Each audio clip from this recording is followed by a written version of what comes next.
Мына мынтип камырыбыз да даяр болуп калды. Ушинтип эле жасап жесем бир акчага эконом болот деп ушинтип баарын жасап көнүп калдык, Кудайга шүгүр. Сок ичели кызым, а? Сок ичелиби? Кел. Сок ичели кызым. Ай. Сузадыңбы кызым? Чогай, балекетиң алайын. Кара кызым. Чогай. Сузадыңбы? 30 жаштамын, 2022-жылы февраль айында үйлөнсөк, ошол убакта үйлөнсөк керек. Анан кийин октябрда балалуу болдук, Кудайга шүгүр. Анан тагдыр экен турмуш мынтип экөөбүздү эки жолго салып койду. Ал өзүнүн турмушу, өзүнүн бүлөсү эми бар.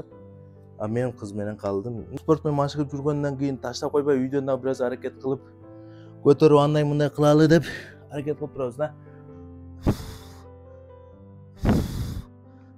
10 айына таштап кеткен, ошону 4 ай мурдараак келди. Бирок билет экен бала. Бала билет экен, кадимгидей билет экен. Анткени жүрөк сезеби кадимгидей ошого барып, ойноп, эркелеп, көкүрөгүн жыттап, ушундай кылды. Анын жүрөгүң чыдаган жок, мен чыгып алып кетип калдым да. Ошого таштап коюп бираз ойнотсун. Апасы кадимгидей билет го. Апасынын билет экен, Ошол 10 айда калса деле билет экен деп ойлодум да. Карма, буга салып койчу. Сал. Оппа.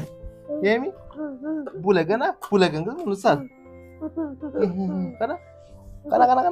Оппа. Айылда эле жашайт элек, кызымдын акыбалы мындай болгондуктан шаарга келип, врачтары жок да айылда, билесиздер. Анан бул жака келип, жакын болсун деп, дарыланган бат-баттан болсун деп анан бул жака келип калдык да. Ушул 1,5 жылдан бери ушул жактабыз. Кач. Ай. Маги кызым, маги. Эки да кызым. Мен Шайым Кулулган бар. 1995-жылы Токтогул районунун Үштерек Саргат айылында төрөлгөм. Окууну Кудайга шүгүр орто жакшы бүттүк. Кийин университетке тапшырып, кандайдыр бир себептер менен ал жакта токтотушка туура келди. Айылда эле жашайт элек, кызымдын акыбалы мындай болгондуктан шаарга келип, врачтары жок да айылда, билесиздер. Анан бул жака келип, жакын болсун деп, дарыланган бат-баттан болсун деп анан бул жака келип калдык да. Ушул 1,5 жылдан бери ушул жактабыз. Бишкектебиз. 1,5 жаңы келген убакта тиги башка жакта жашачык квартирада, бирок мындан таар болчу. Кудайга шүгүр, бул жердеги ушул үйдүн ээси жездем эжемдер жашай бер, кызыңды карап келинирак деп бул жака келип калдык да. Анан учурдан пайдаланып аларга да рахмат айтыш керек. Азыр монтип мен квартирама бекер жашап тур деген адам чанда да, негизи сөздүн ачыгы. Аларга дагы учурдан пайдаланып чоң рахмат. Азыр мурда аябай таар болчу квартирабыз. Азыр мурда өзү кол жуунтканда өзүбүз неме кылып кирлерин да өзүбүз жууйт элек. Азыр Кудайга шүгүр, стиральный машина баардык сулай өсүп бар экен, салып коюп бир аз жеңил болуп калды. Кирин да жууп, өзүң го мындай жуунтабыз го, анан кирин жууп, антимитип өзүңкүн да жууп, мурда кыйыныраак эле. Азыр Кудайга шүгүр жакшы. Эми ошентсе деле бул жакта мурда таар болчу, бала да мынтип кенен ойной албайт эле. Өтө эле таар болчу. Азыр бул жакта кенен мынтип төшөктөр салып жаткырып койсоң, ары тоголонуп, бери тоголонуп мындай ойной берет. Өзүң тууралуу айтсаң, өзүң 30 жаштасың. Өзүм 30 жаштамын. 2022-жылы февраль айында үйлөнсөк, ошол убакта үйлөнсөк керек. Анан кийин октябрда балалуу болдук, Кудайга шүгүр. Анан тагдыр экен турмуш мынтип экөөбүздү эки жолго салып койду.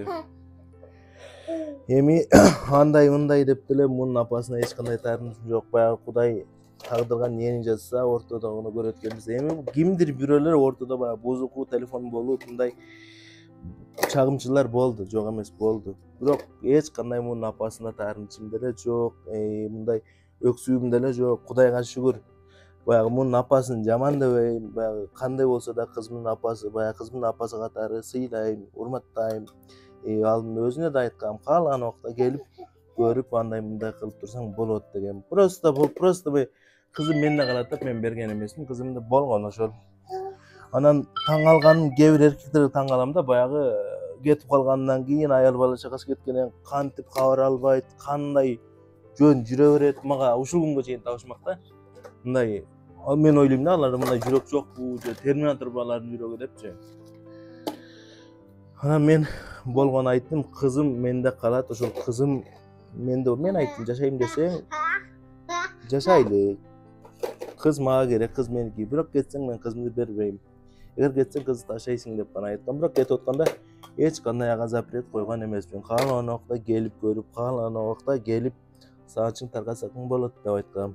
Эми al özünün turmuşu, özünün bülösü emi бар. A men kız menen kaldım. Nogo kede turup эми үйдөгүлөр деле бир туугандарым деле айтат эми бул жерде жалгыз жашап атасың балам, мына караң керек. Özüm dagы мынтип внезапно эле давление болуп, мен тургам кээде жалгыз жашагандан корком. Кимиси эми давлением көтөрүлүп кетип түндө жыгылып ыгылып калсам баягы кыз карай албай калбасын деп корком да. Анан кээде үйдөгүлөр айтат, үйлөн андай мындай кыл деп. Анан кызымды көйлөтүп алам деп корком да. Эми азыр көрүп атпайсызбы? Өз балдарын өзлөрү таштап, өзлөрү ар кайсы ыргытып, анан баягы өзгө келип өзүнө болуп береби деп ойлоп да корком да. Эми кыз өзү чуркап, мантип жүрсө дагы ата-энеңе берип коюп, үйлөнүп андай мындай кылып жүрө берсең, анан эми кыздын акыбалы бул болсо, балким үйлөнсөм, экөйлөнүп калса, мунун көргөн күнү эмне болот, менин көргөн күнүм эмне болот, баягы ортодо чайналгым келбейт да. Ортодо аялыңар кайякта азыр? азыркы убакта бул Казакстанда. Азыркы убакта Казакстанда ошол жакта жашайт, ошол жакта семьясы бар. Кызды чалып сурап турат, шалкан убакта сураган убакта сүрөттөрүн кетирип көрсөтүп турам. Бирок мен айткам, ошо кыздын сурап андай мындай кылып, анан сен кызың сурай бересиң ба, эркек кызганат да барыбирчи. Айлыгын анан сен ал күйөөң менен байланышып атасың, андай мындай кылып, өзүчө кылып, тигиндей мындай болуп баягы урушат турган болсоң, кыздын артынан анда кереги жок деген. Эгер туура түшүнүп, сенин да кызың, сен да энесиң сүйлөшүп, кабарлашып алып тур десең, кызды көрсөтүп, чалсаң көрсөтүп, сүрөттөрүн кетирип тур деп сураган маалыңда мен жөнөтүп тура алам. Бирок бир шарт менен ошондой гана шарт койгом да. Эч кандай муну көрбөйсүң, андай мындай кылбайсың дебейм. Болгону мен айттым, эгерде турмушуңдан уруш чыгып, тынч жашай албай ушу кыздын айынан андай мындай кыла турган болсоң, анда тим эле кой деп эле шарт койгом. Бирок эч кандай таарынычым жок. Кудайга шүгүр. Ушундай болсо дагы менин кызым бар, Кудайга шүгүр, кызым бар. Эми бунун сыноосу убактуу сыноо, баягы адам баласы акдырга баш ийбей кое албайбыз да. Бул дагы баш ийет, мен дагы баш ийем, турмуштагыны көрүп атабыз да.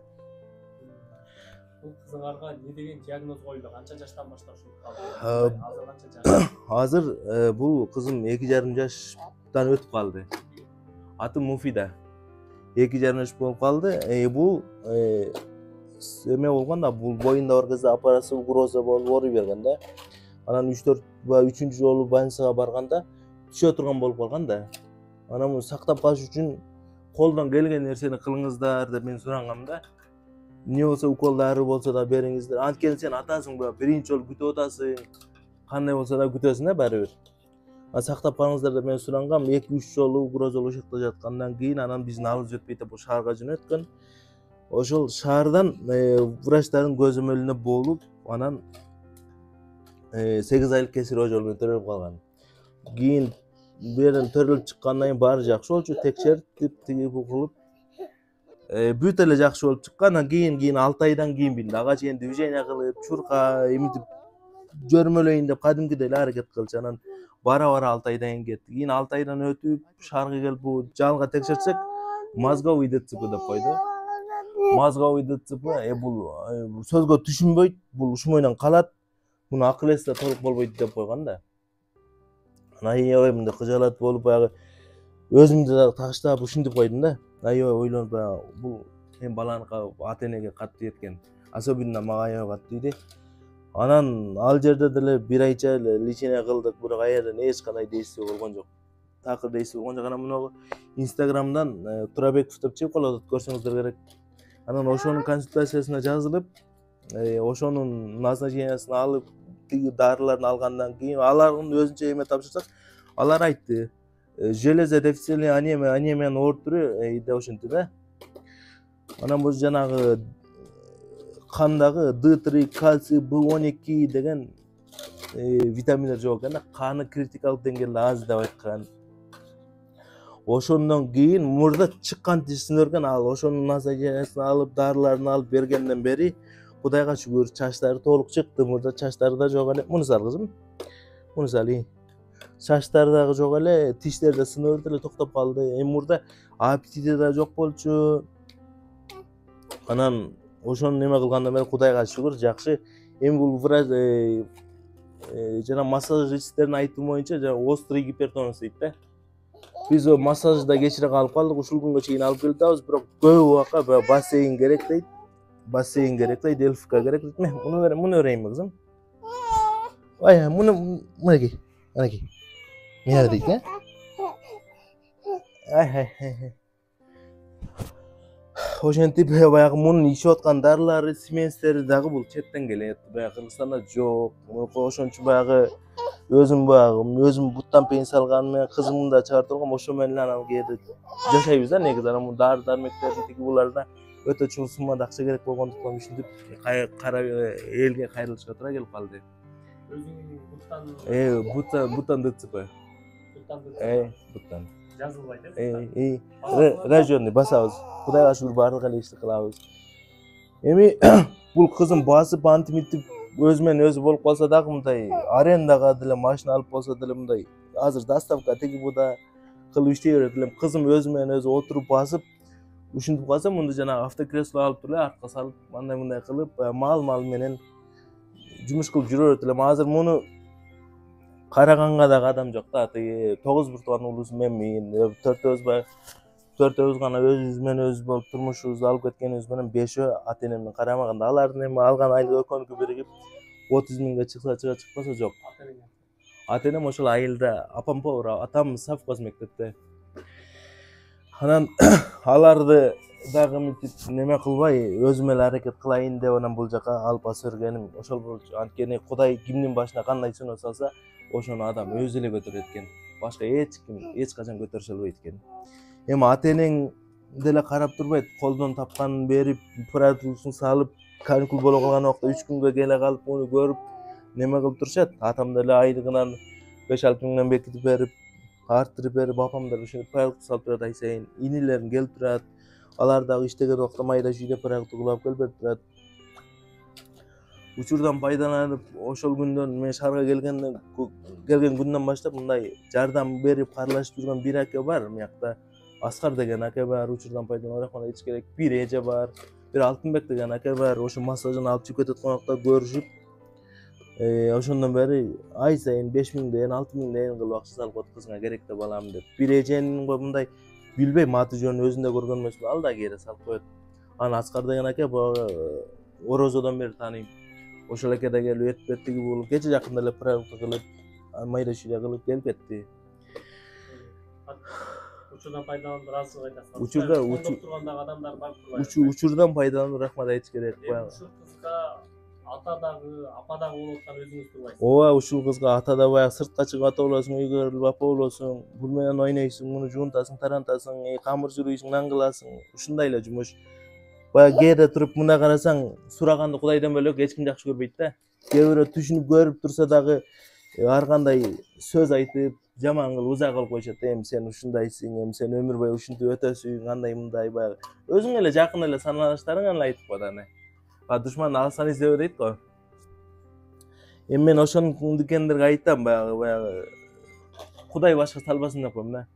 Кудай башка салса бат эле көрүп каласың. Мен деле ушул күнгө түшүп, ушундай болуп, ушинтип элден жардам сурап калам деп үй чуктасам түшүмө кирип ойлонгон эмесмин. Бирок кызымдын келечеги, ден соолугу үчүн мен курнамыстуулукту да таштадым да.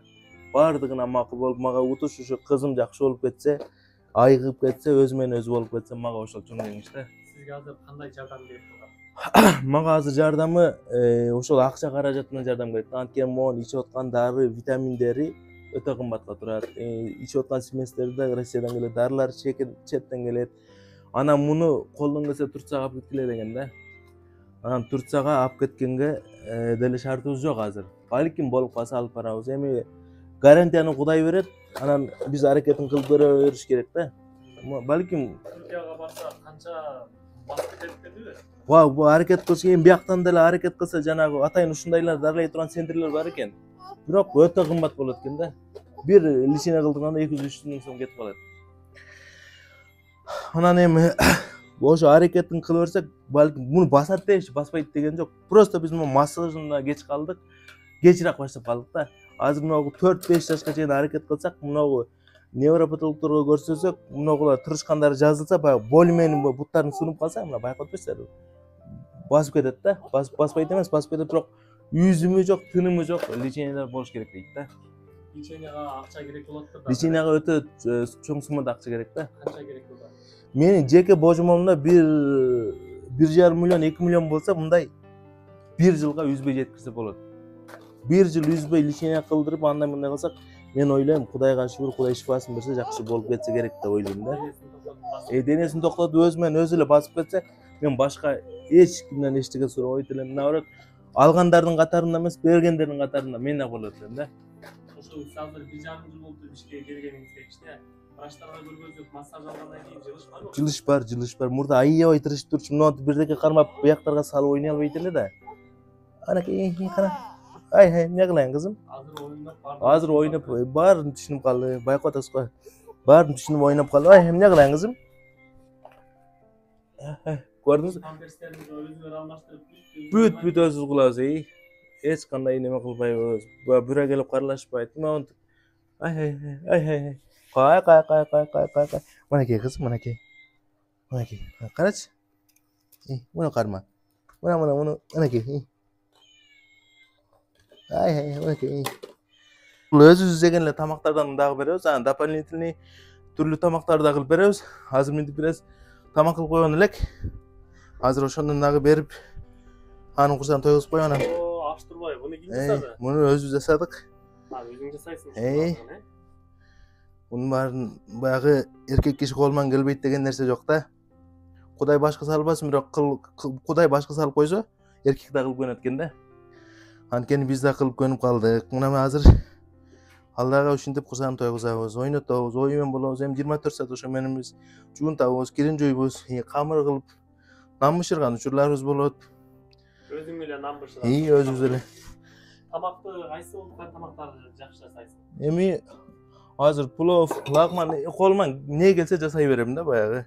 Эми лагмандын камырын конечно чой албайбыз. Анысын сатып алып келип, мүмкүнчүлүк болуп калса, анан бул жагын кыла беребиз. Сон аш кылган турбайсың. Эми кызыңа ос дейт биринчи. Азыр. Анын курсагын тойгузуп коюп, анан жайыраак иш кылбасак, ал тынч койбойт да. Жаш бала коя тур, күтүп тур дегенге да болбойт экен. Өзүңүн кызыңдын өзүнө бир кашалар жасап бересиңби, белгисиз? Каша мындай сүттөн каша кылып беребиз, ундан кылып беребиз. Андан тышкары суюк тамак жана гречкалар менен кылып беребиз. Ошолор менен кылып берип, күндө эле бир эле окшош нерсе жей берсе, баягы таанып калбасын дейбиз да. Мындай көңүлү калып калса жеп атат да. Ошон үчүн түрлөп анан мейиз, курма, өрүк кактар менен сок кылып беребиз. Ошентип витамин болсун деп көбүрөөк кармайбыз да. Gel kızım gel. Gel kızım. Gel. Tamak yaylı be kızım. Tamak yaylı be. Bunu vereyim mi? Bunu vereyim mi? Bunu vereyim mi? Bunu vereyim mi kızım? Bunu vereyim mi sana? Azı kızım, ama uzatayım ha.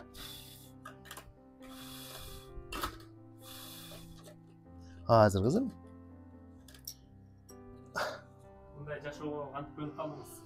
Мындай жашоого баягы Кудай башка салса айла жок көнөт экенсиң. Көнбөйм деген нерсе болбойт экен да. Кудай башка салды, тагдырдагы нерсе баары көндүрөт экен да. Биз мажбур түрдө көнөт экенбиз. Ушул күндү көрүш керек болсо көнөт экенбиз да. Ай, муларды берейинби кызым? Тамак жеп албайт белең. Курсаң ачты, муну сал. Ушуну ойнойсуңбу? Какылайын. Сал. Кара кызым. Оппа. Болбой калды? Муну бияка. Эми муну. Ушинтип ойноп акыл эси бардыгы жайында. Акыл эси баары жайында. Болгон ушул баспайт, отурбайт, жөрмөлөй албайт.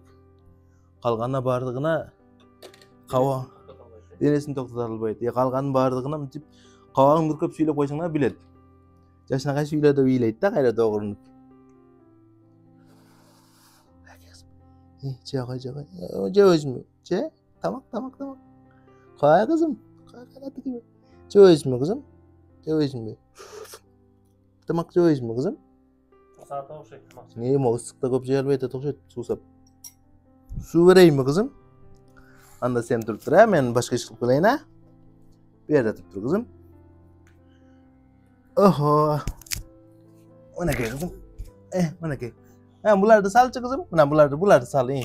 Bulardı sal iyi. Bunu sal kızım, bunu sal. İyi. Amay balbay kaldı iyi sal. Ay maladas iyi. Uşu kolun toqtat albayt da bul jakşı. Intip nima kılıp kete beret da. Ay balbay kalı kayra sal. Gatar kalı aydarak gatar sal kızım. Ay malades bunu sal. Bunu sal kızım. Anakey. Bunu salat kesin kızım ha? Akıl ay natasının kızı bul. Anakey. Wah kızga da машина kılıp berim de. Baya magazinden lipochka bölkө jegende ziyan bolup kalбасын дейм de. Ana mintip kolga jasap pişirip ушинтип бергенге аракет кылабыз. Ne tamak? Bu ne nan mı? Азыр бул нан. Нанга ушинтип pişirganda mintip koluna karmatып берип койсом да жеп отура берет да. Нан жейт. Кадимкиде ушун жейт. Бөлкө тигип берсең жебей калат да. Ошо көрүнүп калган. Анан Nandı artık cezap aldыңар. нанды айла жок сатып жегенден акча төгөнгөндөн кийин акыр кылып жегенге көнөт экенсиң адам баласы. Баягы көнө албайм деген нерсе жок да. Бардыгына эле көнүп калат экенбиз ушинтип. Азыр муну ырастап коюп анан кийин башка жумуштар кылабыз. Адам баласы көнөт экенбиз ушинтип эле. Азыр эми кээ бир адамдар көрсө, билсе, баягы эркектер сен да камыр жүрүйсүңбү? Андай мындай бул деген аялдардын иши го деген сөздөр да чыгышы мүмкүн да. Жок, андай эмес. Баягы өзүң үчүн жасап жесең бул мен ойлойм. Аялга деле жардам бериш керек кээде депчи. Анан өзүн жасап жеп, көнүп иш кылып, мага ушул окуя, ушул жашоо мага чоң сабак болду да негизи. Анткени кир жууп отуруп баягы илгери апабыз уч эле колго аны сезбей, аны билеткесиң, нан бышырганда баягы келинчегиңдин тамак кылганда алардын көрүнбөгөн майда жумуштарына билип алат экенсиң да. Өзүнчө баа берип, рахмат дагы деп ичиңен ыраазы болуп калып калат экенсиң. Кээде туруп бала кыжалат болгондо кандай кыжалат болот, апалар, аталар билет экенсиң да баары бир. Көнүп, билип, түшүнүп, көрүп, ии деп ырастап каласың, өзүнчө шуур келтирип каласың. Балким турмуш мага Кудай Таала ушундай кылып көп нерсени түшүндүрүп, сабак берип атабы деп ойлойм да. Мына мынтип камырыбыз да даяр болуп калды. Муну эми 1,5 саат, 2 сааттан кийин ачыгандан кийин сковородко салып, тигил миштан эле пасыраак немесине коюп, бышырып алабыз. Эми муну жалгыз өзүм холодильникке салып койсом азыр бузулбайт. 1-2 күн, 3-4 күндө эле жеп, ушинтип эле жасап жесем бир акчага эконом болот деп ушинтип баарын жасап көнүп калдык, Кудайга шүгүр. Колго эле көнүп калдык. Кызым экөөбүзгө жетет. Кишилер келип калса, кээ бирлер келип үйгө отуруп ушундай нан кылсам таң калат да. Ушун сен кылдыңбы? Өзүң жасайсыңбы же? Карындаштарың келип кылып береби дейт. Жок, өзүм эле кылдым десем баягы мындай нан жебей, жараң мындай нан жегендер кызыгып жешет. Ушинтип жасап ушундай болуп күндөрүбүз өтүп атат. Азыр